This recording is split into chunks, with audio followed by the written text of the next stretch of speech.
ఒకరోజు రాధకు వాళ్ళమ్మ కొంత డబ్బు ఇచ్చి కూరగాయలు తీసుకురమ్మని చెప్పింది. రాధ అలాగే అని చెప్పి బయలుదేరాడు.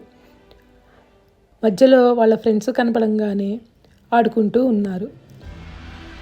ఎంతో సంతోషంగా ఆడుకొని తర్వాత జేబులో డబ్బులు చూస్తే డబ్బులు పోయాయి. రాధకి ఏం చేయాలో అర్థం కాక ఒకటే దిగులు పడి ఏడుస్తూ ఉన్నాడు. రాధ ఏడుస్తూ జేబులన్నీ పదే పదే వెతుక్కున్నాడు. డబ్బులు దొరక్కపోయేసరికి ఏం చేయాలో అర్థం కాక రాధ కింద కూర్చొని ఏడుస్తుండగా తనకు వాళ్ళ అన్నయ్య గుర్తుకు వచ్చాడు.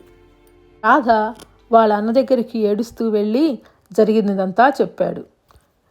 ఇంటికి కూరగాయలు తీసుకెళ్ళకపోతే అమ్మ ఎలా వంట చేస్తుంది అని ఏడ్చాడు. రాధ ఏడుపు విన్న మురళి ఓనరు కొన్ని చాక్లెట్లు ఇచ్చి రాధని బుజ్జగించాడు.